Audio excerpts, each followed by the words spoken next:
one of the other underlying energies, and was it that? Well, there's the judgment cards in here somewhere, but the strength, perseverance, and call to action came up, and that was at 9:38. That those were very profound energies today. Not giving up, being strong, and following your guidance. So at 9:44, the energy was reviewing again for me, showing me the 1 on top of 2, the pyramid, and then the flames in the 3, and then there's 3 major arcana on top of that. And you can't see this in this picture, but you can in the cover picture. The last card, which is the after the read card, is actually the 10 of Cups, but all you see in the read is the 3 of Cups, again, the pyramid, with the light on top. So today, 30 is a 3-day. It's all about the 3, the pyramid, the 2 supporting 1. And 30, I told you, is the 4 of Wands. It reduces to a 3, and 3 is all about communication and expressing yourself exactly the way you are. It's about coming together and just being joyful. It's about socializing and siblings as well. So something that I was reminded of at 9:44 when I was thinking about these 3s and the pyramid and this card that you see in front of you, which is the 6 of Wands, which is all about getting attention. I remember something I had said to my twin back in 2016 when I was very hurt, feeling that they were drawing me in for attention. And then I would just, go home crying and feeling really sad, like I was being pushed away, that push and pull that you've all been through. And I'd said that charm-induced attention holds great responsibility, making others feel left out in the cold, which you literally see here in the 5 of Pentacles next to it, okay? And with the 3 different triangles showing themselves in the read, it's also the 3-3-3 coming up, which of course is 9, which is the end of the cycle. 10, 11, 12 are considered higher octaves. In the read then, I got that the underlying energies, you have engagement for the Romance Angels deck, and under that was safe to love. And then the Hermit in the Tarot Sexual Magic was at the bottom of the deck, which also can be Virgo. In this deck, it's a man thinking very deeply while seeing 2 lovers around him. So whether it's him because he's experienced a third-party situation and now he's left out in the cold, or the Divine Feminine is doing that deep reflection to see what they really want in love, that's the underlying energy. But in that card, the Hermit is thinking without light. The candle is blown out. So they're thinking of deeply without the light, of manipulation, of protection, of each other behind the scenes. Okay, so this could be by the twin and the karmic, or between the twins.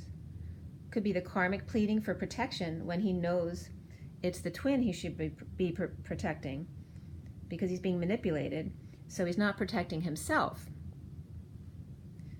And then the cards teaching and learning came up, excuse me, in the numerology deck. And teaching and learning is 57, which is the 3 of Swords. So 57 is, again, a 3. Only this time it's about heartbreak. It's about 7 of spirituality on the inside, working through, again, that 5 on the outside, which is the number of the salesmen who know a little about a lot of different things because it makes them exciting or enticing. It draws you in. So again, this ties into what I was just talking about with charm-induced attention. So the Virgo is over-isolating, while the Justice card, also coming up, which is Libra, gets attention for spending or losing family money, or maybe just dysfunctional family issues.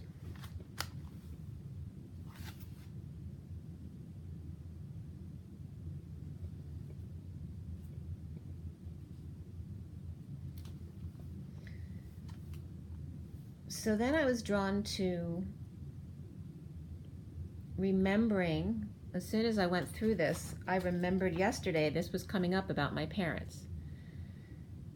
My parents, who my father passed away November 6, 2016, and my mother's in an Alzheimer's facility.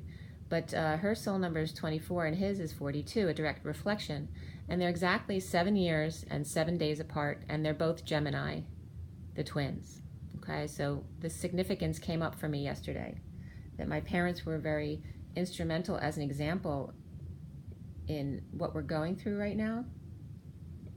So all of those numbers were very obvious as to why. There was a parallel there, but also their names. My mother's name is Mary, so that's very obvious as to how that connects, right? So we have Mary Magdalene and Mother Mary.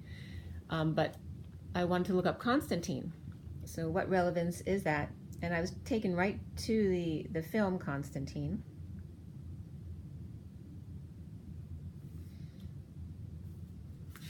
And looking up more information about the history of Constantine. So in the movie Constantine, his failed suicide attempt forced him into trying to win his way back to heaven. So both of him and the people he would work with were seeking peace at all cost. So he didn't want attention or admiration because he had to work his way back into heaven. And Spirit's connecting with me. So in the past, and we'll get more into the Constantine,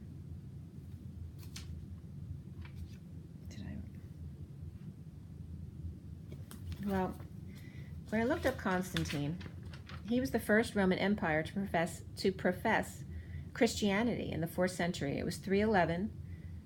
In the year 311, with 40,000 soldiers, he went against his enemy, who had 4 times his own. But he was the first to take the cross into battle. But he opposed idols. He walked in the name of God, not Christianity. Although he professed Christianity, he was always questioned, not being seen as a real Christian, because he was a leader, and he had people put to death and things like that. So it was questioned. So in the read, the King of Cups in the recent past, which was me meeting a famous person yesterday, one who turned away things and options for the spiritual life, or unconditional love, which the King of Cups represents,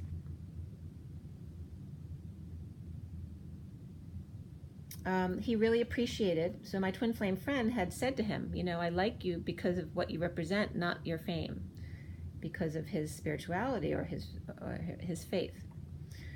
So I appreciated her for honoring that, as he appreciated that, opposed to his fame, and that peace above all was coming up in this reading. And then questioning myself, am I doing things for the wrong reason? And I've never been one to outrightly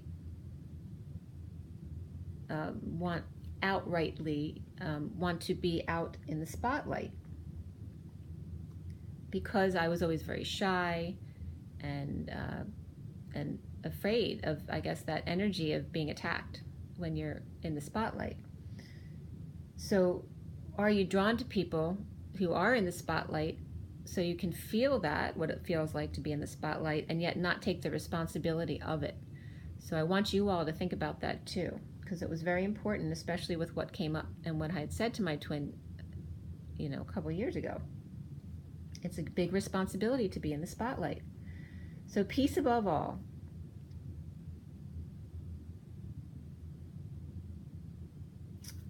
Make sure that you are doing things for the right reason. And there's nothing wrong with being in the spotlight if you're being in your authenticity. So have you in your past been being seen without really being seen? So you need to be seen for exactly who you are. It's very important to review this. So then I see the cards. The Queen of Swords has a mark on her head, causing her destitution. Okay, so this can represent either the twins with the twin feminine with a mark on her head, especially if she's in a place of being in the limelight, having a mark on her head. So there may be people, dark attacks on these people, but it also can be, because I was getting a connection to the mark karmic, that this could be the twin flame feminine actually having placed a mark on the karmic's head for final restitution. Not in a purposeful way, but in the way this is just playing out. It's not that the divine feminine would put any dark energy on someone else, but this is the way it plays out in karma, where the reason why the karmics may get hurt is because it's the last karma of the divine feminine being played out. So the divine feminine is basically paying off more karma for the karmic by hurting them, by interfering in their relationship. So then I see the King of Swords in the foundation, the second king, breaking up with the mother energy, the maternal energy. This is the divine masculine disconnecting from that mother energy, whether it's his own mother or his karmic, his marriage, his relationship, whatever it is. They are now disconnecting with that maternal energy. Centrally in this deck, in the Sirian deck, there's actually a red-headed woman in the family situation, and the Ten of Pentacles is that family legacy and wealth card, and the card on top of it is actually blocking out this redhead, that maternal energy, by breaking of contracts. So now it's just the High Priestess and an impatient Sagittarius, or an impatient High Priestess, or having secrets, etc. So there's definitely a tension coming to the divine masculine around his family breakup, around someone's secret temper. And it seems like that's the karmic's temper, although it could be the divine masculine's temper. There is some secret about someone's temper who must be explosive that's now come to light. So now the divine masculine's getting attention for this, and it's stressing him out. Challenged by the King of Wands as a clarifier, healing at work, while the divine feminine is working with money issues.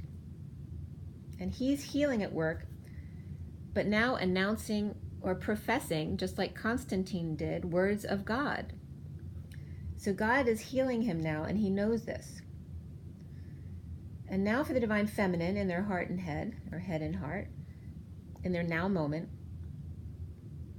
messaging pieces of truth to your friends for expansion reasons, in order to see more clearly that the worst is over and we're all just preparing for a new life. Spending money to beautify your homes. This is for the divine feminine. It could be for the masculine as well. Resting and meditating on childhood issues and wealthy family issues from the past. And this is both for the divine masculine and the divine feminine, and specifically Virgos and Libras were coming up. Getting attention or spotlight affects family happiness and justice and balance. God wants us to find peace with money. So use your money for things that make you happy. Don't fear it. Don't restrict it. Allow the flow. It's energy flow, and it needs